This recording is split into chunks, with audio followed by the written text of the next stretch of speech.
Hello and welcome back to episode 40 of the Boxing Social Podcast in association with Betfred, with me, your host, Rob Tebbutt. Before we get started, I'd just like to remind everybody to please like, comment and subscribe. Turn those notifications on for more boxing content. Now that's out of the way, I am delighted to be joined by my guest. You all know him as half of, at least, the likely lads of the zone. But we all know him, of course, as former IBF middleweight champion of the world, Dazzling Darren Barker. Darren, we just briefly mentioned beforehand, done like 40 episodes now of the podcast. Cheers, and you finally got the call, so congratulations. Cheers, mate. Another stellar achievement for you. Yeah, this will rank highly in my accolades. But I can't believe it's taken so long. You know, being mates, fellow Chelsea fans. And I'm episode 40 odd.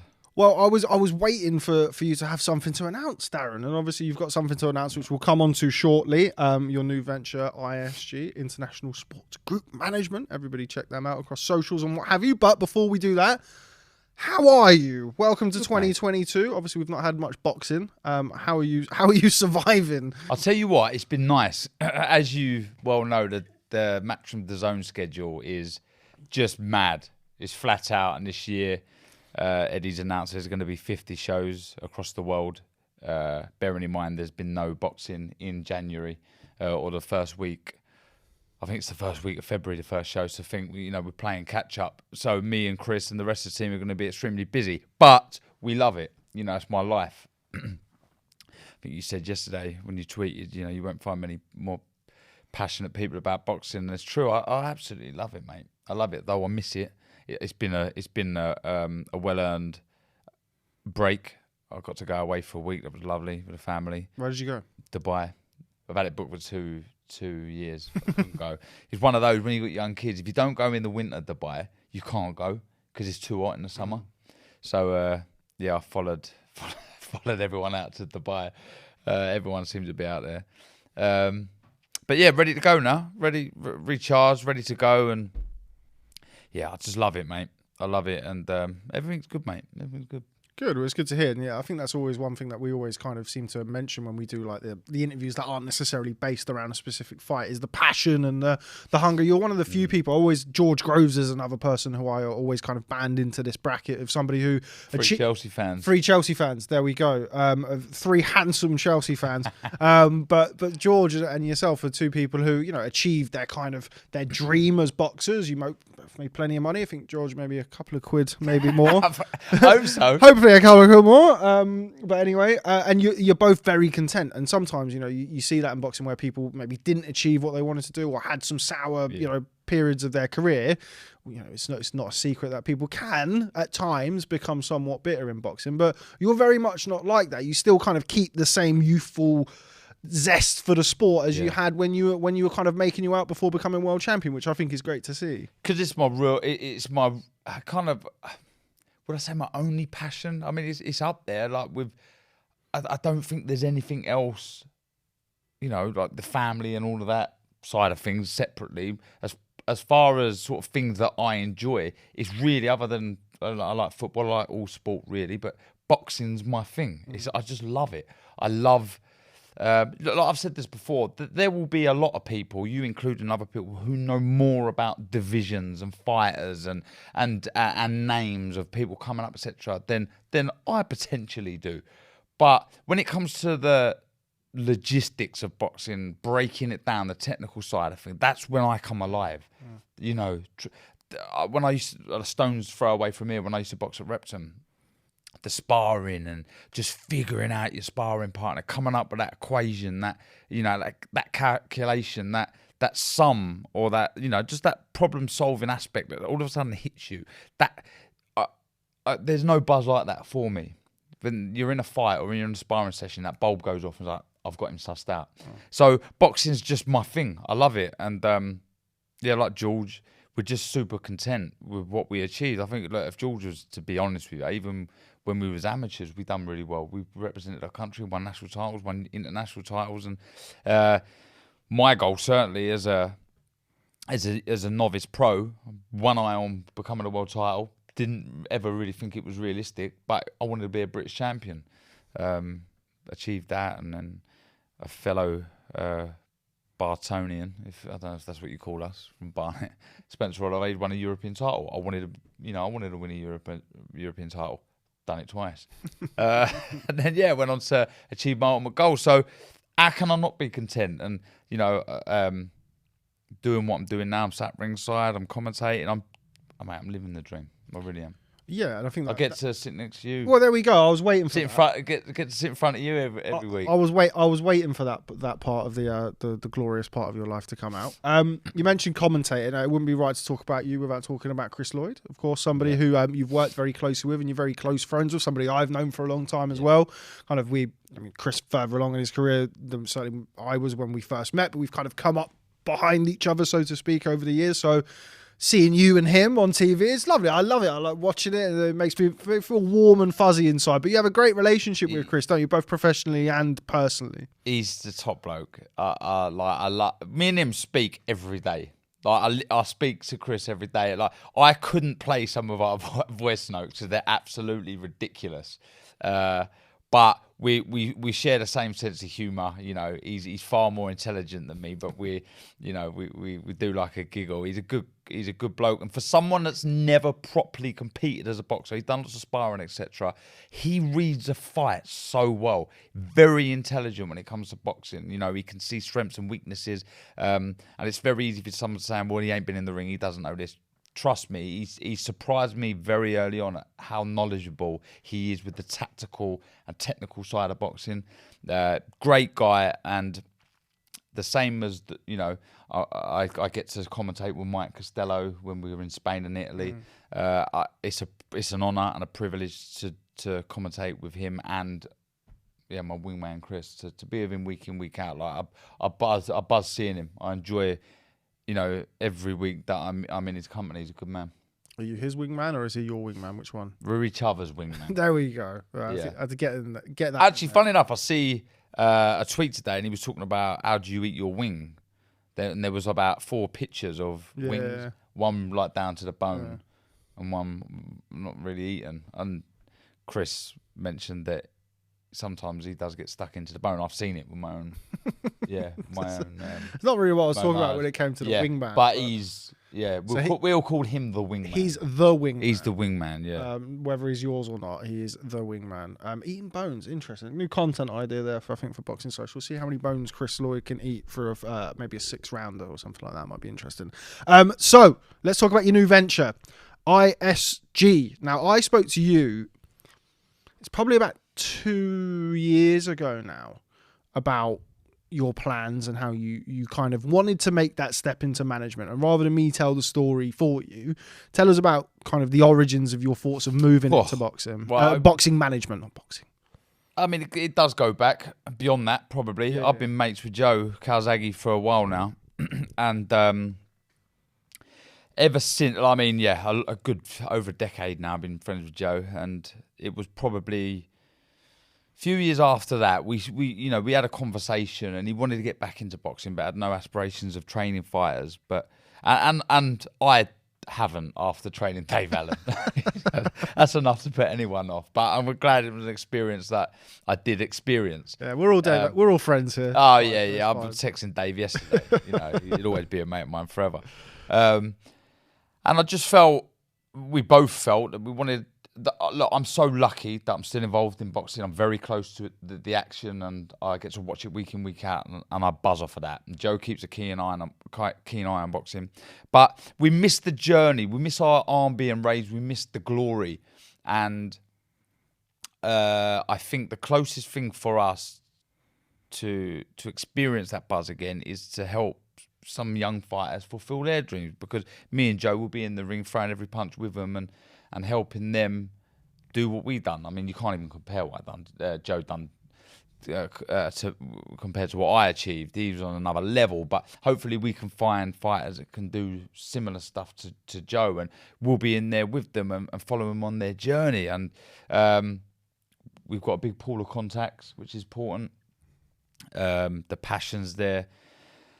And we got chatting and things started getting a bit serious. Spoke to a friend of ours about the idea, and he was buzzing off of it, and he said, look, I've got a guy that might want to jump on board with you and sort of getting involved and investing in a company. And mine and Joe's initial idea was like, well, we don't really need anyone. We're not really doing this for money as such. It's a real passion for the sport. We're going to be giving back. I've mentioned to you, and hopefully we can set a bit of a trend here, but every bit of money we do earn, we're going to give a percentage to the British Boxing Board of Control. And I don't want this to be like, oh, well done, look at you, giving back. But I kind of want to get that awareness out there that I think more of us should be doing more for the sport. There should be some sort of union, a governing body that will put money in, or somehow, so there's a pot for people that fall on the hard times. For me, for instance, I couldn't get insured when I was a boxer. I obviously well documented that I had 2 dodgy hips. I had to pay for them myself. Couldn't wait for the NHS because I'd been waiting for God knows how long. No disrespect to the NHS, but just I needed a quick fix. It cost me $7,000 a hip. You know, I'm not using that as an example really, but fighters that struggle afterwards with mental health, you know, we want to give to this charity and help. So anything we do, and we're going to give back to the sport, and it's important for us. And hopefully, like I say, we set a trend, and more people can get on and help these charities, not just the British Boxing Board of Control. I see there's a Ringside Charitable Trust. Yeah, Charitable Trust. And all of these, the more the merrier, to help these warriors that have put their life on the line for our entertainment.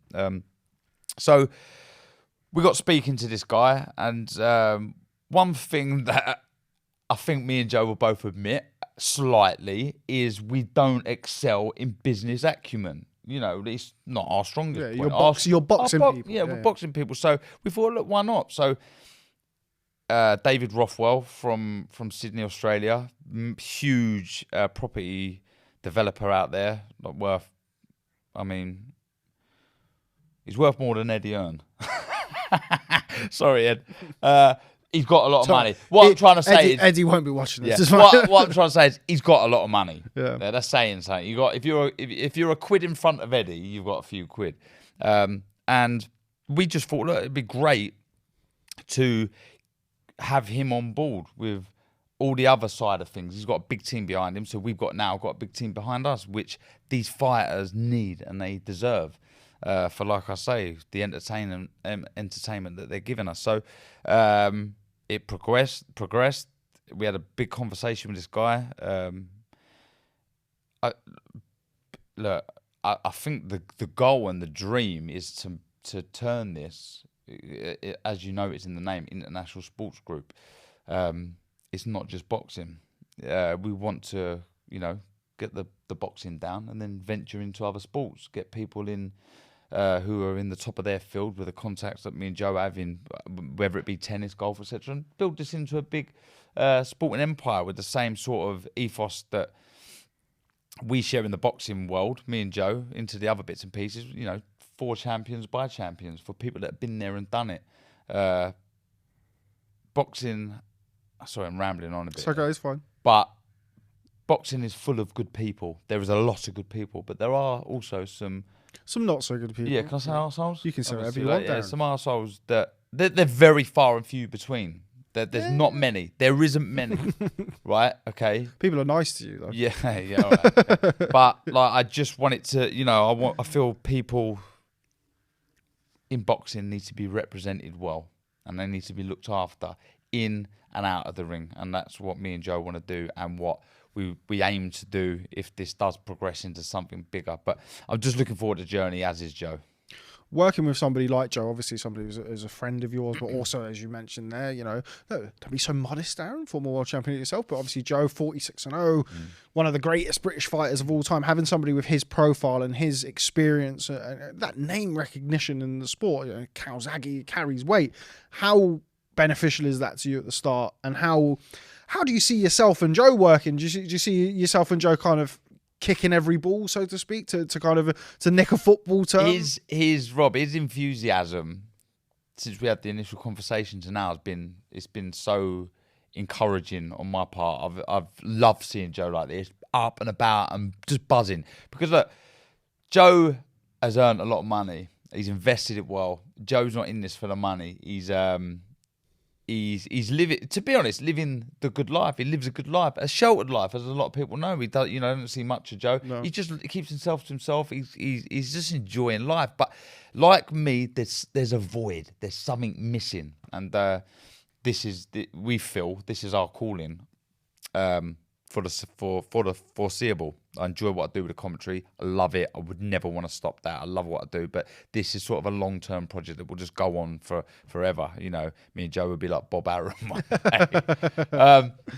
So seeing Joe's enthusiasm has been great, and he's very hands-on. But as you can imagine, I've been doing a lot more of the work. That's the privilege that Joe has, being Joe, being 46-0 and achieving what he's achieved, but he's been very hands-on. We speak. I don't know. I speak to Joe in the morning. I speak to my missus. He's very particular. Wants to get it right. It's important when we get this right, because these are lads and ladies' careers that we're going to be handling, and it's so important that, like I say, we get it right. How's that going to fit in? You mentioned there about the commentary work. You can tell anybody who's listened to you commentate on a fight, whether it's a 4-rounder or a new Danair or whatever it is, can tell how much you love doing that. Yeah. I apologise for the wooing. No, I love it. I'm a fan. I can't help it, because when I'm at home, I don't plan to do it. Yeah. It's just whoa. Like, if I'm at home, I haven't watched a fight at home for a long, long time. But if I'm at home watching a fight, I'm literally commentating with my dad, and that's what we do. My dad's like an orchestra. Whoa. And I can't help doing it, but yeah. How's it going to fit in, all of it? Because obviously, like being a manager, and we'll talk about your first signing shortly, but as you grow and as the business develops, and I mean, you mentioned yourself at the start of the interview about Eddie's plans with DAZN, 50 shows this year. Next year, one of the 60 will be shows on the moon in a few years' time. We were helping Mr. Branson.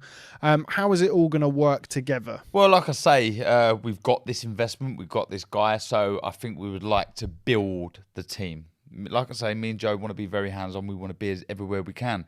Joe doesn't have the commitments I do, so he'll be able to travel to some of the shows when I can't, and we'll fit it in. I like to think it will tie in nicely with each other. I predominantly want to work with Matchroom and DAZN, and the reason I say this is Matchroom are good people. They are very good business people. They're fair people, and I wouldn't want to put my fighter. I'm not saying I wouldn't put them in with anyone else, but I will instantly go to Matchroom, because look, you fight on a Saturday with Matchroom, you're paid on Monday. You're paid on Monday, Tuesday. This is unheard of. It doesn't really happen anywhere else. People, I know Eddie's this pantomime villain at the shows, and it's just there's nothing behind it. Without Matchroom and Eddie Hearn, boxing currently right now would not be as good as it is. That's a fact.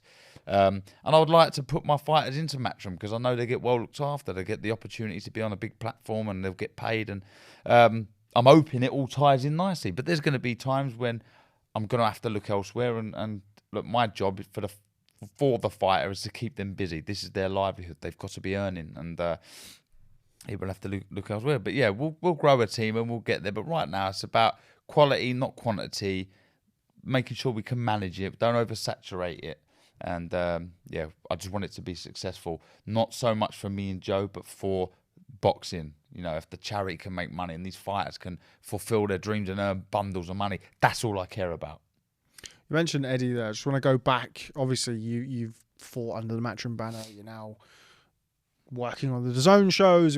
Eddie's spoken about it in previous interviews. I know we've spoken about it, of kind of like the loyalty. You've been together for a long period of time. The Darren Barker Matchroom relationship. You winning the world title. We go back and see it every year on the anniversary. Eddie jumping up and down in the ring. Do you remember the first time that you spoke to Eddie? The first time that you met Eddie? Well, yeah. I don't know if I got to meet him at the fight but it's just a bit hazy, if I'm honest. Too many punches ahead. I boxed Asif Belchikam for the European title, and that was, though I was still with Mick Hennessy there, it was a Matchroom show, and I think Aldi Harrison was on the bill. Pretty sure it was, yeah. Because we both won the European title, that's right.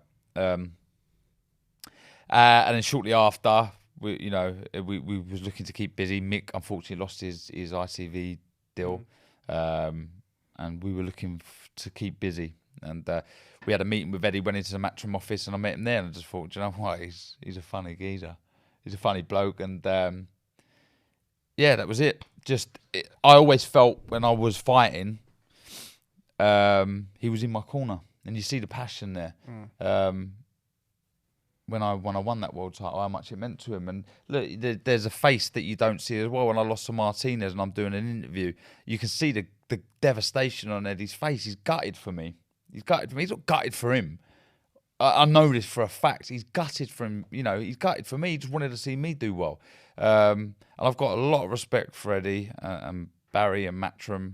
And I say this not because they're my employer, if you like, because I've just got a good, strong relationship with them. They're good people. They're nice people. You know, a lot of us can't relate to them because they've got so much money. But do you know what? I wish I was born with a lot of money.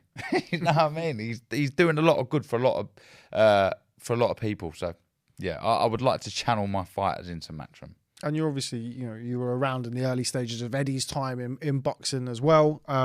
Bedazzled. We were just blagging it. Yeah. You know, like I was trying my best to do what I could, and Eddie was, you know, sort of, you know, trying to follow his dad's footsteps. It's kind of where I was going to go with it. You kind of had Eddie at the start of kind of full of bluster, really wants to make his own stamp. Shiny suits. Yeah.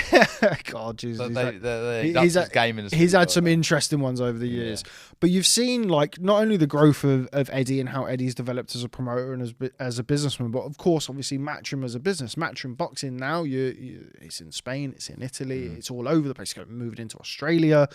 The growth of the business since the time where you would have come in at point here and where it is now, you've seen an awful lot of the development and you know, been a part of an awful lot of the development at Matchroom. Huge growth. I thought he was going to say huge part of the development of Matchroom. No. Unfortunately, not as big as they probably would have liked. But yeah, it's been a tremendous growth. It's been you know, kind of an honour to be involved on the parts that I do and watch it grow, and yeah, keep a strong relationship with them all. They're busy people. They are very busy people, but they've still kept them good, strong morals, which is, you know, sort of look after the people that they're doing business with, and you know, they're a close family. The Hearns, they are. So yeah, they just. Yeah, I'm really glad that Eddie's kept me on board for these shows to do the commentary. Look, I'm not the most articulate man. I stumble over my words. I pick the wrong words. My missus always takes the piss out of me because I'll get sayings wrong. When me and Joe done the announcing the company, I meant to say la creme de la creme. I went the creme of the creme. You know, I get sayings wrong. I'm not the most. I'm not clever. I'm not that, you know, I'm not a brainiac, but my passion for boxing, and I'm glad Eddie's seen that. Eddie's not thought, I want to have, you know, the wordy people, the people that string sentences together well, but people who are passionate about the sport, and I'm privileged and honoured to have had the opportunity. And look, if it was to end tomorrow, I've had the time of my life. No one can take away what I've managed to sit and watch and talk about. Like AJ Usyk, I'm sat there, like, I still pinch myself. I'm commentating with Roy Jones Jr. No, I was starstruck when I met him. To let alone commentate with him, it's madness. So yeah. I don't even know what the question was there. I don't know. I just don't shut up. This is why the podcast setting's always better, because you can kind of do what you want. Yeah. It doesn't really matter what questions people are asking. You kind of just wind you up and let you go. Your passion, you've taken you into management. Let's talk about your first signing. Yeah. Jesus Pantiera, I think I've pronounced that right. It's Panther Martinez. Right place, right time. It was for me. I was on Instagram and just browsing as you do, and this unbelievable clip of this fighter knocking this other guy out in the national championships in America come up. Little overhand right, slips aside, bang, right hand over the top, and I just thought, wow, you don't see that often in the amateurs.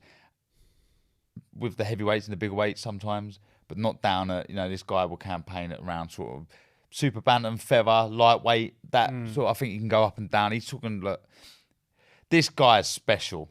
137 wins, 9 losses, 14 times national champion, won the Junior Olympics 3-4 times, an international tournament over in Dublin. He's the real deal. So I messaged him, just thought I'd send him a little message. I ended up having a Zoom call with him and his dad, and he's 17, he's young, and I was on the conversation trying to keep him, hold him back a little bit from turning pro, but he had no ambitions, or he had nothing in him that wanted to stay amateur any longer. He's like, look, Darren, I have no aspirations to try for the Olympics. I want to be a multi-weight world champion. And I thought, do you know what? He's a lovely kid. His dad's a lovely man. His dad trains him instantly. Me, Joe, Enzo. It made sense. Lovely people. And I thought, do you know what? I could do something with this kid. I can help him. And I'm extremely excited because he's got a big following on social media. Check him out, Jesus Martinez. But it's not quite that. I think you'll find it. It's on my thing. We'll put it up there. Don't worry. But just a top lad, good bloke, good kid rather, and I think he can go a long way. And his passion for the sport reminds me of me when I was a kid, just what it meant to me, being 17-year-old boxing when everyone was going out and getting pissed, blah, blah, blah. I was just in the gym, like a little gym rat, just wanted to win fights. And he's the same. He reminds me of me. Obviously, you're from these neck of the woods. Joe from Wales. You've signed somebody, sort of a Mexican-American based out in Texas. That was a little bit of a surprise to me when we spoke. He was, I've signed my first fighter. I was thinking, okay, a Repton boy or somebody. Oh yeah, he's from Texas. Was it just one of those opportunities where you just thought, look, this kid's too good to turn down? Can you see your next signings potentially being a little bit closer to home?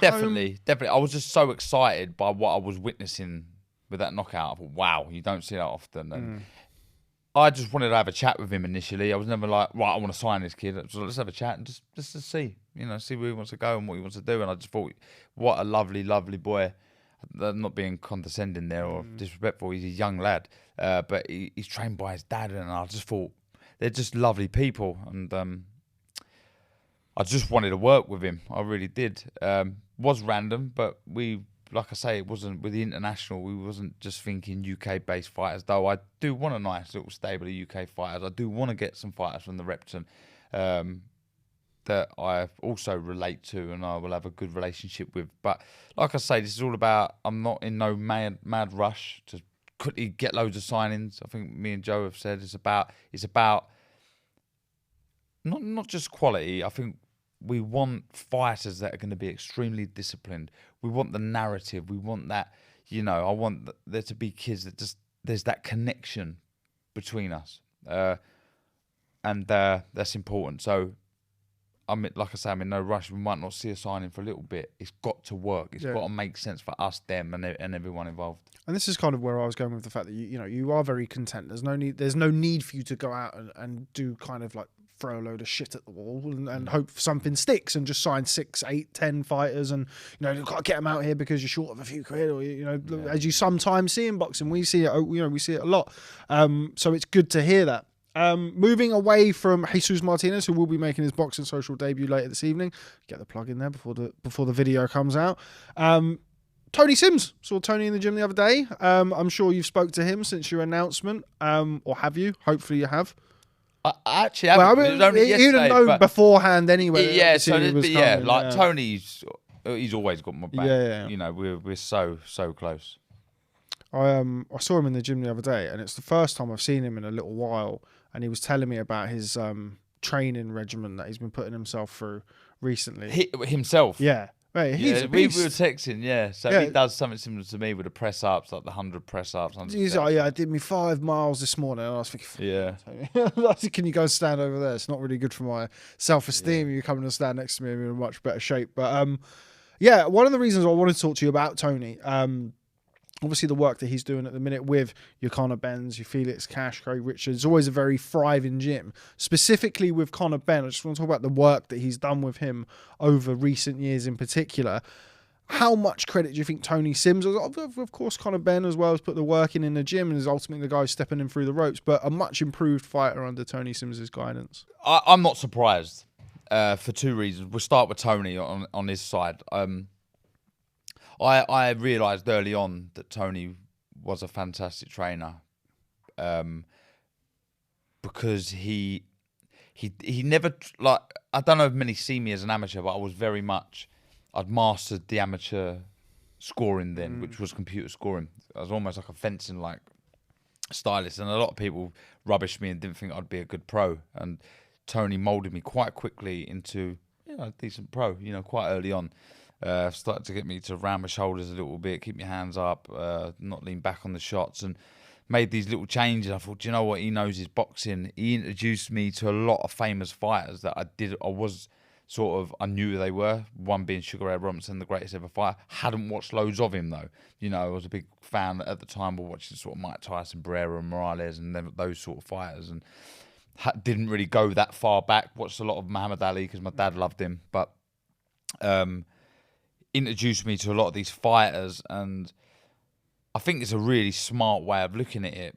But taking the best parts of fighters and trying to implement that into someone's style, because you can't go too far wrong there, can you? The fluid, relaxed style of Sugar Ray Robinson, the aggression, the spitefulness of Mike Tyson, the shot selection of someone like Barrera, the mind, the boxing acumen, the boxing IQ of someone like Floyd Mayweather. If you can mould them and try and get those little bits and put them into a fighter from early on. So, like, luckily for me and luckily for Tony, I had quite a good boxing brain, and I was able to soak it all up, and sort of he moulded me into a very good boxer. So Tony's he's a boxing historian, and his passion for the sport, I think, is unrivaled. It's incredible. So with Conor is, though he was a raw novice when he came to England, he had, to blow smoke up my own ass, a similar sort of mind to me. He's a very switched on man when it comes to boxing, and I think we've seen the proof of that, because how successful and how he's improved since the Payno fights, Cedric Payno fights. He's really improved. He's taking it on board, and his discipline and everything's incredible. So I think it's a great partnership. I don't think there's many. Well, I certainly don't think I would have done what I'd done without Tony. Not just on the technical side of things, but on the emotional side of things. The amount of times that Tony put an arm around me or bollocked me was, I couldn't even tell you. I went off the rails when my brother died, and he was there and supported me, and he was so patient with me. And he also knew when to, like I say, give me a kick up the backside. I went Malio once. I got absolutely pissed out of my head. Didn't come home when I should have. And he bollocked me and said, "You're not fighting now." He'd let me fight, and I won. But I bet that experience wasn't very fun. It wasn't. I can't imagine Tony Sims shouting and screaming. I got absolutely steaming in Malio. It was the World Cup 2006 or whatever it was, and got absolutely hammered. And the worst thing about it, I turned my phone off, and I was supposed to be in the gym the next day, and I wasn't. And I had a voicemail from him saying, "Give me a call." And I was like, "Oh, bollocks." But what happened was, where I'd been screaming and shouting on the piss, I couldn't talk. I lost my voice. So I've had to ring Tony. What I wanted to do was make out I'd missed the flight. "Oh, Tony, I've had a nightmare. I've missed the flight. I'll be back tomorrow." I've had to speak to him, go, "Tony, oh, mate." So yeah, that wasn't a pleasant phone call, I tell you. It wasn't. But he knew when. One thing with Tony, he's not a cheerleader. When you've done something right, he'll tell you. When you've done something wrong, he will tell you. So I just felt with Conor's mindset, his work ethic and everything, with Tony's brain, I'm not surprised what I'm seeing from Conor. Obviously, the welterweight division is still arguably the most stacked division in boxing. It's so deep, around even like sort of the top 15, top 20. How difficult is it going to be for him to win a world title at 147 pounds? I mean, it's different. It's different being a welterweight than it is to some of the other divisions. What I will say, Rob, on that is I agree 100%. You look at Crawford and Spence and just think, I mean, worlds apart. Yeah. But one thing that we see with Conor against Vargas was he's got world-class power. I think it's very difficult to knock someone out like Granados, who's going to move an awful lot. Yeah, I'd never expected Takes Granados the sting to out of box shots, like that. you know, and I know he's a tough cookie, Granados, but I think Conor does carry world-class power. I've no doubt about that. I've taken Conor on the pads, and it's ridiculous how hard he punches. He really does. And there's that question, what makes a puncher a puncher? And there's loads of, I think people have loads of reasons why they think it is, and I think a lot of it is just committing to the shot. You see it with Thomas Hearns. He just commit to the shot. Bang! Joe Frazier just commit to the shot. And that's what Conor does. He commits to the shot. When he throws it properly. He throws it with real power, spite and nastiness. And he will always have a shot, I think, because of that power. But he's still got a lot of improving to do. I think he needs a lot more fights like the Algieri, the Granados. He needs those sort of learning fights. But I do think we've got a superstar on our hands. If he keeps progressing like the way he is, he's a big ticket seller. He's got a huge following on social media. He's a promoter's dream, a manager's dream, a trainer's dream. So yeah, long may it continue. I'm enjoying the journey. Yeah, and it has been, certainly, you mentioned the Payno fights earlier. I remember being at York Hall for the first one, and if you'd have told me that Conor Benn would have knocked out Chris Algieri in 3 or 4 rounds, or whatever, however early he stopped him, I would never have ever believed you. I'd have thought that you locked in a padded room or something. There's still a lot to do, though. Yeah, for sure. There's a lot to do. We can get carried away from here to where he's at now. Yeah, we can get carried away because he's exciting. He's putting bums on seats. He's performing, but there's a lot of work to do. It's important that Tony would never let Conor get above himself. Nigel would never let Conor get above himself. So, and nor would Eddie. I think Eddie's a promoter. He needs to, blow smoke up his ass and promote him and put him on this pedestal. But I think even Eddie would say, don't get carried away, don't get ahead of yourself. So he's got a good team around him. He's doing all the right things. The fight that is always thrown up, particularly at the minute, is a David Avanesian fight for Conor Benn. What do you think of that fight? Yeah, I'm all for it. But my butt is there bigger fights out there? And I mean bigger fights like, as far as audience are concerned, is he still got the European title, Avanesian? Yes. Sorry, Mauricio Sullivan has just messaged me to tell me. Oh, hello. Pick that name up. to tell me the Fury White purse bids have been extended. But by the time this goes out, everybody will already notice that. So anyway, he still has the European title. Okay, well, look, it's a belt. I think, I think there's bigger money fights out there than Avanesian. I'm a big fan of David Avanesian. I think he's a tremendous fighter. It's a fight I'd like to see. It's a fight I would like to see. I've not spoken to him, so I don't know if that's the avenue they're going down. Knowing Conor, though, he wouldn't shy away from it. Yeah, I mean... He would fight anyone. Yeah. You see this in the interviews that he does. It's not bollocks. He does want to fight. And that is also more often, I mean, correct me if I'm wrong here, obviously you being the ex-fighter, more often than not, that's the case for pretty much every fighter. When you get to a certain level, there's every fighter. Nah, there's some bottle jobs out there. There's a lot of bottle jobs. When it gets to that level, you think? Sort of fringe world type.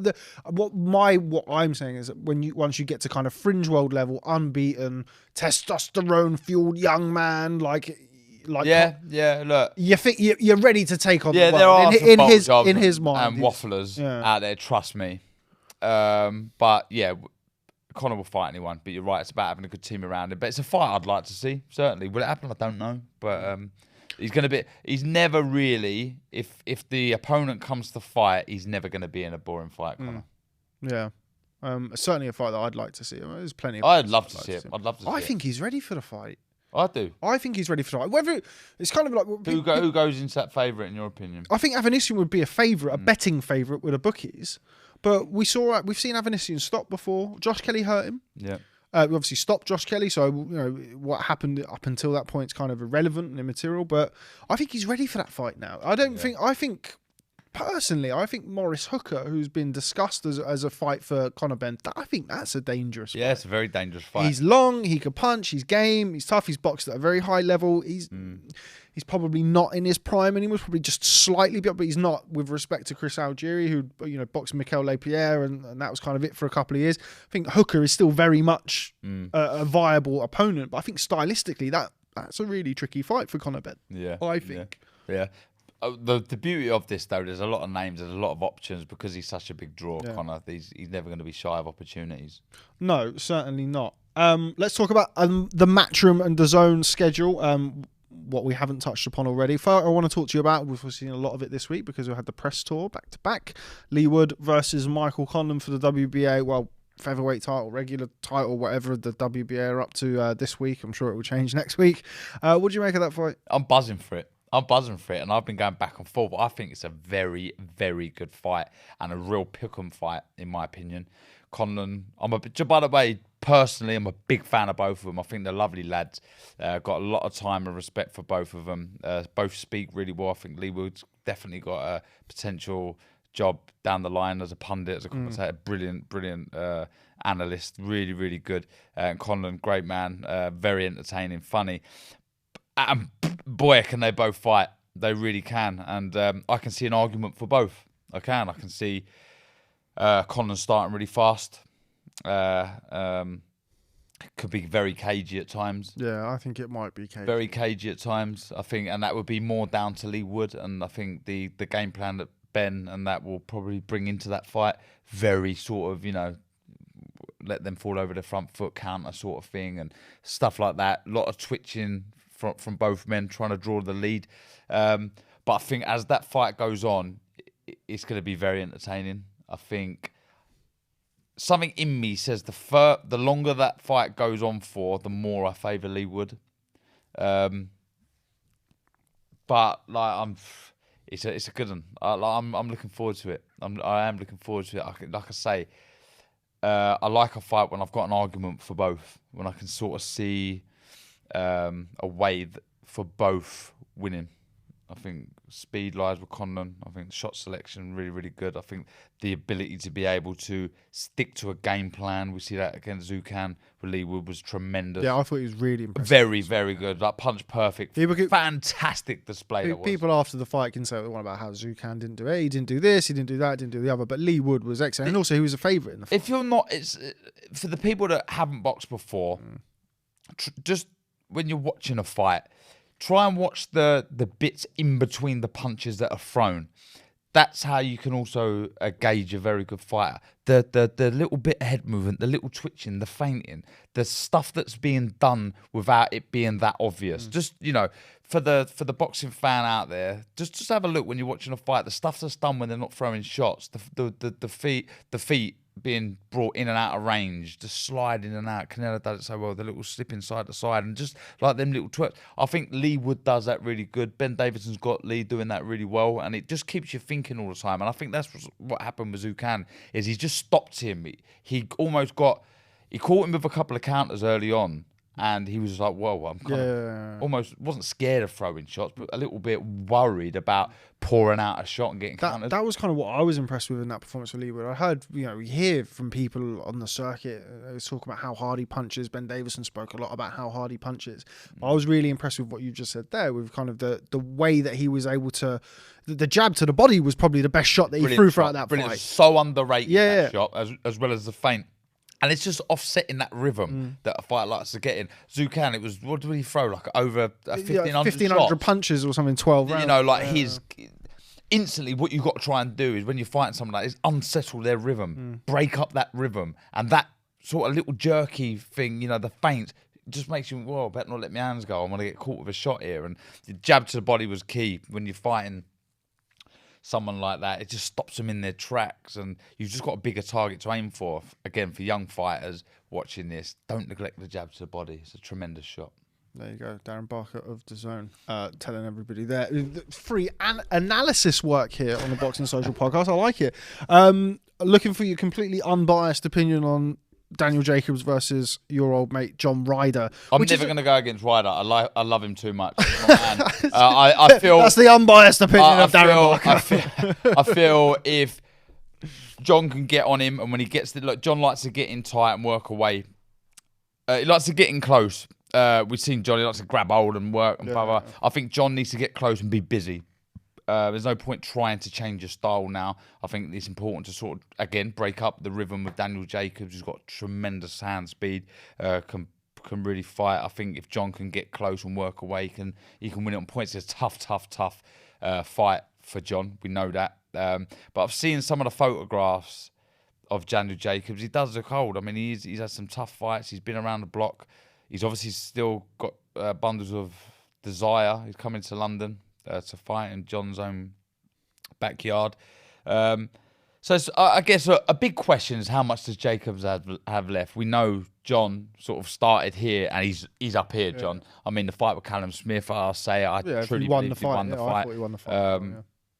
And confidence is very high. I'm a big fan of John. I've got so much respect for John for what he'd done for me in my career as well. I've done a lot of sparring with John. He saved me for the Martinez fight, coming out to Canada, sparring with me. He fucking, like, honestly, I was jet lagged for fucking, I don't know, a week. He got off the plane, come straight to the gym, done 10 rounds with me, and I'm firing on all cylinders. He's tough as nails, John, and I'm just a big fan of him, and I really hope he wins this and goes on to another big fight. He deserves it. While we're kind of hovering around the subjects of sparring, I've actually told this story to a few people in the last week or so, actually. Completely unrelated to John Ryder. Steve Rolls. So Steve Rolls... He sparred with me. Steve Rolls did spar with you, yes. But he's fighting Edgar Berlanga soon. Now, Steve Rolls, I remember you telling me once upon a time that he was that you were very impressed with Steve Rolls. Tell us about your experience with him. Yeah, to be honest, he got the better of me, and that was in Canada. That was the same time that John sparred with me on a different occasion at the same camp, and I think he got the better of me, to be fair. I was depleted, if I'm honest, getting down to middleweight, but I thought, fuck man, he's good, this fighter. He's a good fighter. He was big for the weight, could punch. So yeah, but it just it's difficult. He fought Golovkin, didn't he? Yeah, Golovkin, it's difficult in Canada, isn't it? It is tough. It's difficult. They're so close to something big, but yet so far. But you sort of see like unbeaten Canadians sometimes. You don't really know what you're going to get a lot of the time. No.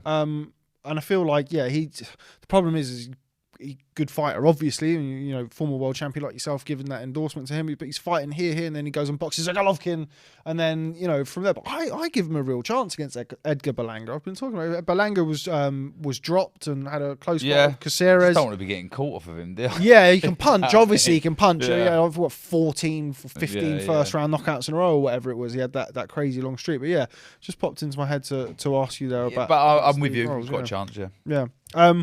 Okay, final one on Matchroom schedule. Josh Warrington, surprisingly, to a lot of people, gets another crack at the world title, a repeat or revenge against Kiko Martinez. Interesting fight, kind of came out of the blue. Martinez is on his kind of third or fourth Indian summer, however you want to look at things. He's all those years ago, kind of knocking out Bernard Dunn. And he's still around. Sorry to again mention the famous night at Atlantic City, 17th of August, when I won the world title. We've actually done all right. We've done about an hour without talking about that, so that's all right. We had the sweepstakes set at under 7 minutes. He won his first world title same show against Jonathan Romero. Yeah, he knocked him out the second round. We've got a real close connection, me and Kiko. When we see each other, like, we always embrace and we have a good. Oh, actually, we don't have a good chat. He can't speak a word of English. But he always says, Champiano, yeah, Atlantic City, Champiano. So we don't have a great chat, but there's that respect, you know what I mean, from sharing a special evening together. I was going to say something rude then, but it probably wouldn't be fair to my wife. Yeah, I don't want to be getting in trouble. Yeah, maybe edit this bit. But yeah, so... I wasn't surprised. I kind of thought it made sense a little bit. Did you feel like... I felt like the only way that we were going to see that fight happen was if Galahad had to move up because he was crippled at the weight. He'd done the weight terribly or whatever in the first fight. And obviously he is moving up. So... yeah, interesting one. How did you see the fight going? Obviously, the first fight was a close fight. If I'm deadly honest, I need to watch the first fight back. It was a split decision, wasn't it? But I can't. I've got no recollection really of how I felt about the verdict. It was a close fight. I need a bit more time to think about this one. I need to watch the first one back. My gut's saying Josh will probably be a little bit too fresh for him, a bit too busy for him. But it's just. We've seen the in that last fight with Galahad, the last thing you lose as a fighter is your power. And I also thought he beats Alpha Barrett. Yeah, I would agree with you there. I thought Definitely, he beat Zelfa Barrett. He beat Zelfa, and like you say, he's having another Indian summer. And that's up at super featherweight as well. Yeah, By the way. I think it's he did. Look, I don't. Josh Warrington isn't a bigger puncher as Kid Galahad, but he's busy, isn't he? And I think he was wobbled a couple of times against Barry Kiko. Yeah, he was in the first round. And I just think volume will be the undoing of Martinez in this fight. I just think he will get outworked. But I wouldn't be shocked if we see a Lara-like sort of ending with Martinez. He carries power. I've described him, and I try not to be. This isn't disrespectful in any way. But do you remember the N64 game, GoldenEye? Yeah. Like, when I played with my mates, no one was allowed to be odd job because you couldn't shoot him.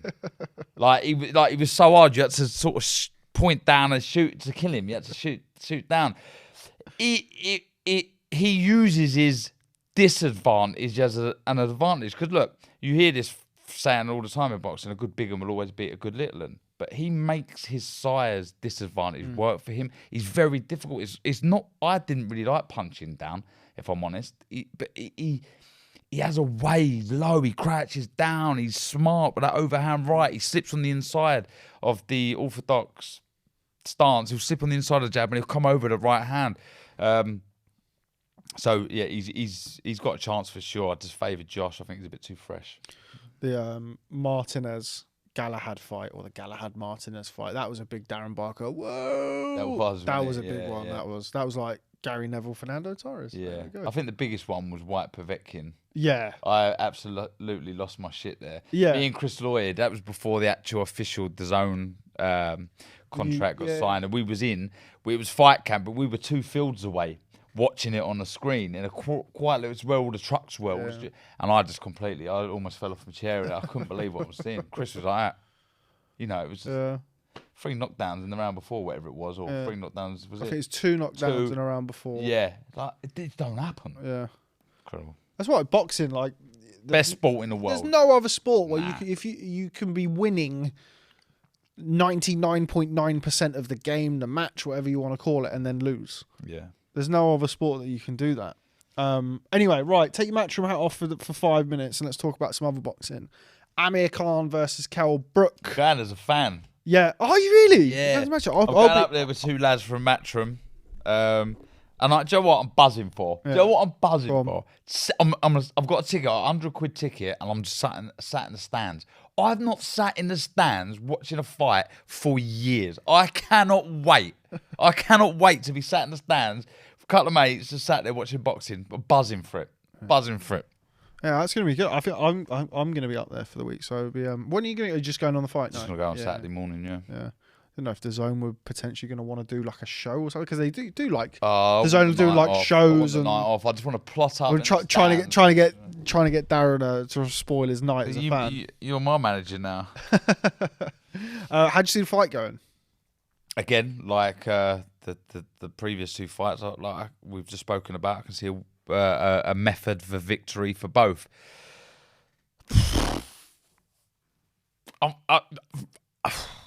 I think Kell. Like I don't. The reason I say that is in my head I'm trying to think of how the fight can be won and lost, and I see a route for both. I think it's going to be a case of Khan throwing too many shots and getting caught with one. I think the preferred stance to fight someone like Amir Khan is being an orthodox. I think Brady Prescott and Garcia both done him with a left hook, and that's Khan just.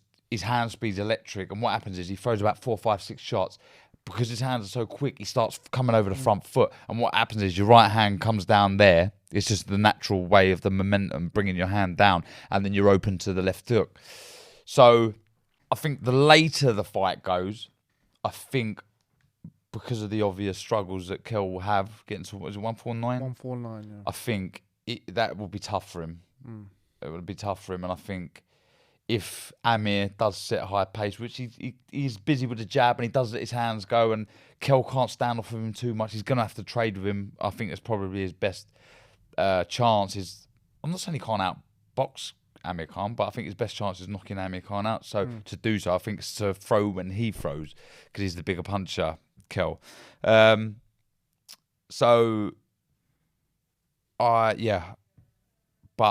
if it goes late, I don't think Amir Khan stops. I don't know. It's what I love going to fights and watching fights when I'm like this, but I'm not 100% sure. Should this fight happen 7-8 years ago? 100%, 100%. But I'm going as a fan to watch it because I'm looking forward to it. Do you think does the fight play out differently now in your head than it maybe would have done 7 or 8 years ago? Because I think, in my opinion, the way I see the fight is, or the way I saw the fight is, I would have made Khan the favourite when they were at their best, but now I edge towards Brook. I've always said, but having said that, I wouldn't be same as you. I wouldn't be. One of the most important attributes you need to be a successful fighter is speed, hand speed, foot for speed, reactions, and head movement. You just need to be quick at everything you do. But Garcia showed us that timing beats speed, and I feel Kel's got impeccable timing, and I just feel he may have had Amir's number, but it's one of those I don't know. Like I think Amir could have blitzed Kel and outpointed him easily, and I wouldn't have been shocked. It's a shame it didn't happen earlier, but I am, look, I'm going. I'm looking forward to it. Yeah, sort of. We spoke about it on the podcast the other day. It's not really a fight that has any kind of relevance to the world stage. No, it don't. It doesn't have any. It's the British boxing public. It's almost become.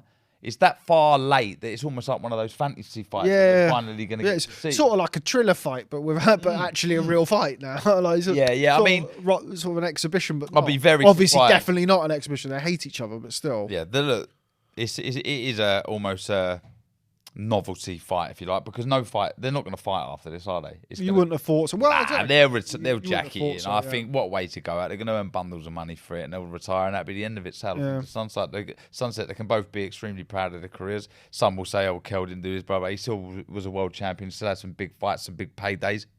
Yeah. Amir Khan's had a tremendous career. Oh, he's a career you can only dream of. So, yeah, let them go out. Be tough for the loser, though. Yeah, massive. I think even though you've achieved what they've achieved, you're still going to wake up with cold sweat sometime. Fuck, I lost to him. But. Yeah, and for Khan, kind of, who's he's had a brilliant career, 17 years old, silver medalist, and kind of went on and achieved great things as a pro. He's kind of always been ahead of Kel and always held the kind of the leverage, so to speak, in making the fight. Obviously, Khan-Brook.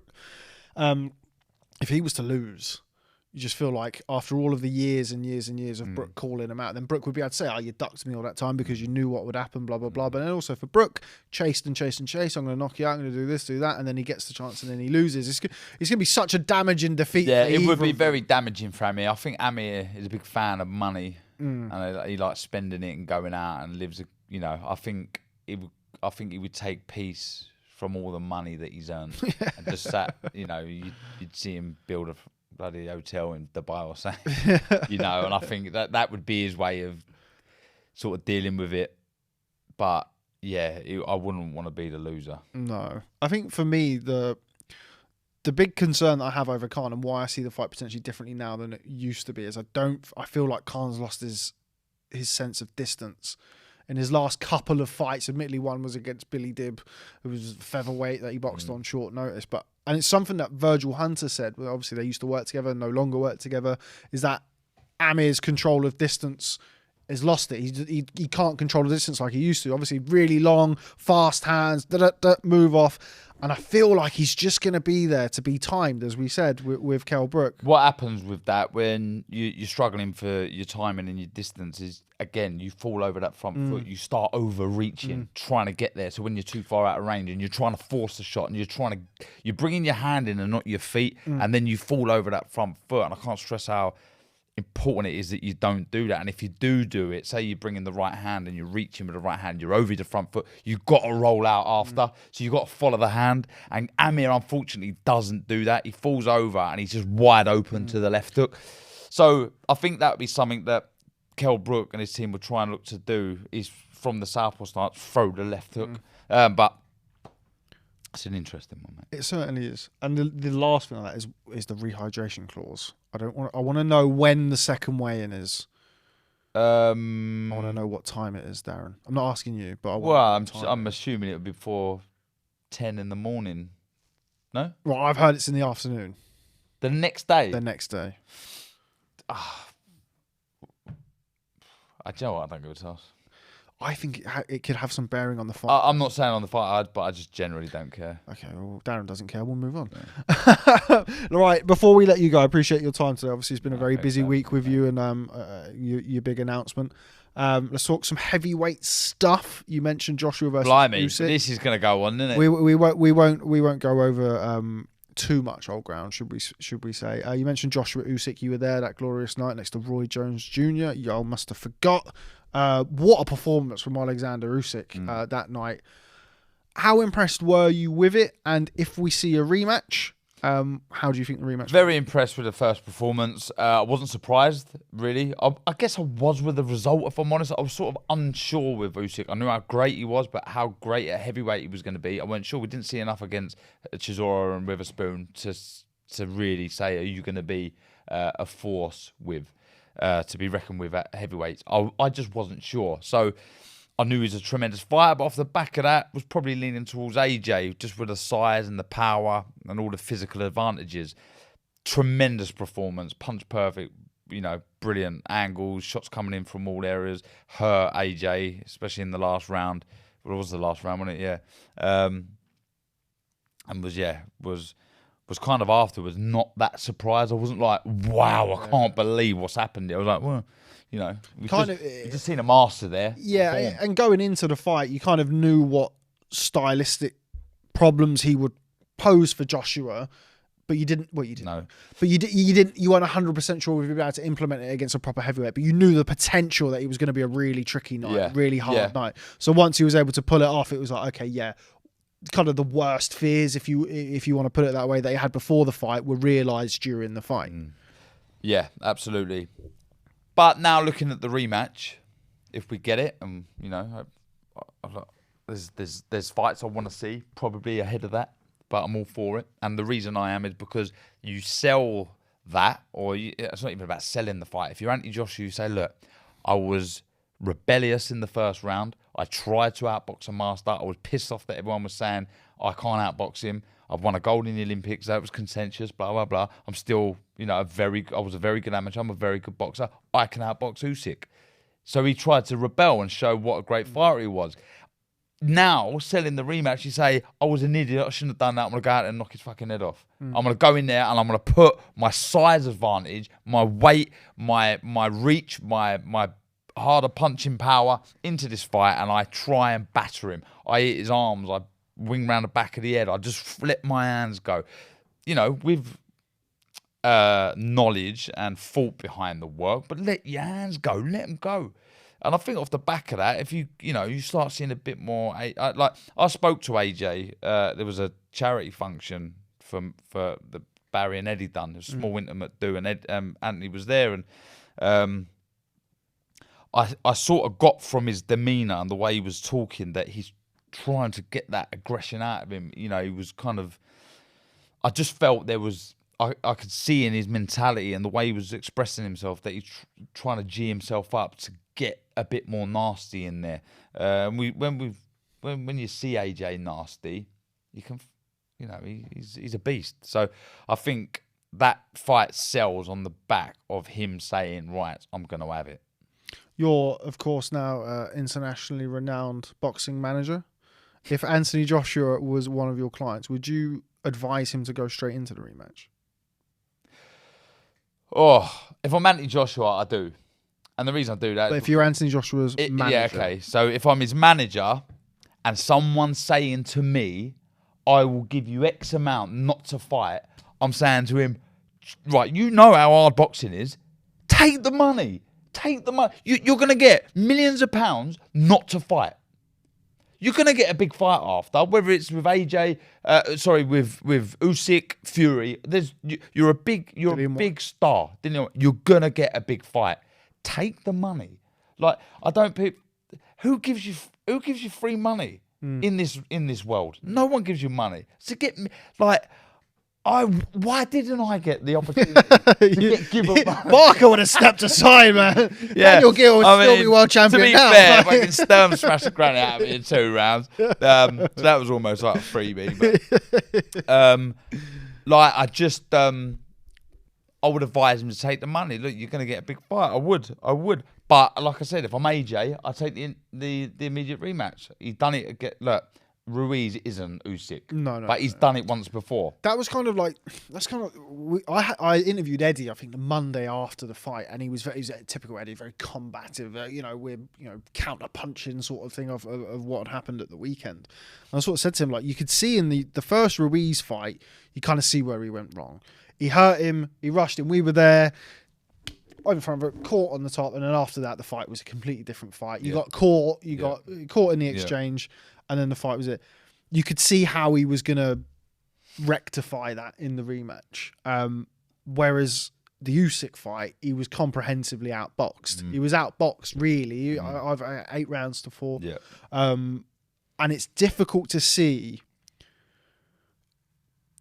the clear path to victory. Smash him. Like, sometimes, look, you nod your head and people say, well, there's more to it. Look, okay, there is. You can make a fight as technical as you need to, but sometimes it doesn't have to be. When you're naturally 20, 30 pounds heavier than your opponent, you're very quick. You're switched on. You know how to hit the target. Let your hands go. I'm not saying it's gonna work. I'm not saying it works, but that for me is the only way Anthony Joshua wins the fight, is by getting those advantages into that ring early. Don't let Usyk get into a rhythm, because if you do, you're knackered. Get to the centre of that ring and start smashing him. Like, if I'm whoever the coach is going to be for Anthony Joshua, That's another. Whack him. When you're in close, bang him around the side of the head, bring him up. Like, I want to see aggression. I want him to be a ferocious. There wouldn't be, I'd have to watch the fight back and look at some of the things, and I bet there wasn't many that Usyk done wrong. Some openings that he could, utilised and found landed the target. But ultimately, the clear message would be get on him and try and hurt him. Try and really almost make it a deer in the headlight sort of feeling for Usyk. Just get on him and let your hands go and try and put a dent in him. I think sometimes, though I love the technical aspect of boxing, you've got to remind yourself that the heavyweight boxing is the only division of boxing where you can weigh that much heavier than your opponent. So therefore, you can talk like I'm talking now. Like, use those advantages. Use that size. Use that reach. Use that power. Because you've got that advantage. to make it work. I think I saw the clip from Jimmy Tibbs that was going around on social media not that long ago, and obviously Jimmy Tibbs is a legend in the sport, forgotten more about boxing than most people will ever know. And he said exactly what you said. He said, jump on him, hit him, whether it's the shoulders, the hips, the back of the head, jump all over him. You're not going to get disqualified. As soon as you get him, throw him on the floor and just try and rough him up. Do you think that version of Anthony Joshua exists anymore? We'll find out. We'll find out. Again, I'm not saying that works because Usyk's that good. Well, but we've seen that he can't. That is the way. That is the way. That is the way. The only way that Anthony Joshua can beat Usyk. So if we will find out, because that's how he has to approach the fight, in my opinion. There's no other way you approach that fight. If you're Anthony Joshua, your team Anthony Joshua. So to answer your question, we will find out if that fight happens. I hope so, because when he does let his hands go, it's exciting. We want to see knockouts, don't we? Yeah, for sure. And when he gets going and he's nasty, he produces. Do you think this kind of what I was mentioning there, do you think we've seen that version of AJ? I kind of feel like he's developed, and it's not necessarily a bad thing or a criticism. We've seen it with Lennox Lewis or with Vladimir Klitschko. We've seen it over the years where fighters will develop or have a fight or a couple of fights. Sometimes it's certainly Vladimir's case, where they'll change. And I felt like we've probably seen that post-Vladimir Klitschko, post-Joshua Klitschko in various forms, and then post-Ruiz 1. Maybe. I think it's kind of continued. Yeah, it's kind of that in some ways it's a credit to the experience and the boxing know-how. So you sort of know how. You sort of know how to manage fights a little bit easier. You develop into a more well-rounded fighter. Exactly, and you're taking less risk because you think when you take them risks, you've got the potential of getting caught. You need to take risks against Usyk. If it doesn't happen and we get Fury versus Usyk for the undisputed title, who'd you fancy in that? Well, I just think Fury's I wouldn't say he's a bigger Usyk, but he does a lot. The way he moves and he's very awkward and he throws shots from weird angles. Again, like AJ Usyk, he's the naturally bigger man. I favour Fury there, but I wouldn't be shocked if Usyk was to beat Fury. I wouldn't be blown away. I wouldn't, but I do favour Fury in that fight just because he's got the natural advantages and he knows how to use them on the front foot and on the back foot. He can be elusive. He can be a nightmare. But I'd imagine talking about the jab to the body, you'd see Usyk just throwing so many jabs to the body. He'd be working upstairs. When you're fighting fighters that are really elusive and they move a lot, that target stays there. So someone with the boxing IQ that Usyk has, I imagine him throwing plenty of jabs to the body. Wouldn't be shocked if he beat Fury, but I fancy Fury in that fight. I spoke to Andy Lee, your old mate, Andy Lee. I spoke to him earlier, didn't you? About Tyson Fury versus Alexander Usyk. I remember Fury said I think it was a Joe Rogan podcast before the first Wilder fight, or maybe after the Wilder fight, where he said Steve Cunningham was his hardest fight because he was small, he was slippery, he was elusive. I couldn't get hold of him, blah, blah, blah. And I sort of put it to Andy Lee, of course, known Tyson for many years, part of the training team now with Sugar Hill, that, is Usyk not going to be that slippery, elusive guy who's going to give Fury problems? And he said, yeah, he will be. But look how the Cunningham fight ended. Which is with Fury kind of thinking, right, well, fuck this. I'm so much bigger than you. I'm going to get on you. I'm going to maul you, lean all over you, hold you with one hand, and with the AJ, that's how you beat the smaller man. That approach, that's exactly what I'm calling for AJ if he fights Usyk. And yeah, I could see that happening. I could, just he believes in his power now, doesn't he, Fury, and his size. You see that in the last couple of Wilder fights. So one thing for sure is it's great that we're talking. Though we're frustrated a lot of the time in the heavyweight division, at least we're talking about it. And there's all sorts of fights you can make and everyone be happy with, Yeah, and I think now with Saudi money, I think we'll start seeing a lot more of them. Not just in this little era, but as we move on. Do you think we'll ever see Joshua Fury?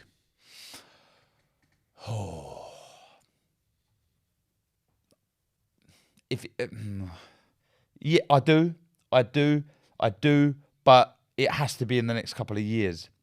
For me, it's got to be in the next couple of years, or then it becomes a Brook Khan, who cares sort of thing. But if it's in the next couple of years, buzzing for it.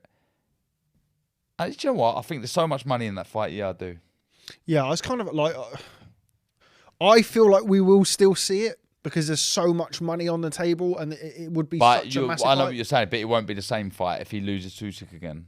Yeah, and I kind of don't really have any. I can't really see how it happens, but I feel like it will, if that makes sense. It makes no sense. Yeah, which is ultimately the most important thing in boxing. Well, it's the most important thing in anything, or most things. I can't really see the route to it. Maybe Joshua steps aside, Fury beats Usyk, then maybe we see it after that. But then you're relying on kind of him stepping aside. It's kind of the belts have to become irrelevant. Yeah, and just why are we doing this fight? It's just to prove who the best is. The best of Britain or whatever you want to call it. You need to they need to say, right, part the titles up or whatever. If it means relinquish them, whatever. They've both been world champion now. I know they're desperate to be the unified champion, but I think it might just be a case of saying, look, let's just get these fights made and not worry about the belts as much. Yeah, and also, 90%, 95% of the people who we watch in that fight wouldn't be able to tell you that the IBF's here and he's got the franchise and he's the super champion and blah, blah, blah. They want to see Joshua versus Fury. Get them on Good Morning Britain shouting at each other and get them, on the telly having a go at each other. I'm sure the pay-per-views will start rolling in. Here he is. He's Rob Tebbutt, the promoter. I'll be a promoter soon, mate. No problem. Eddie can't go on forever.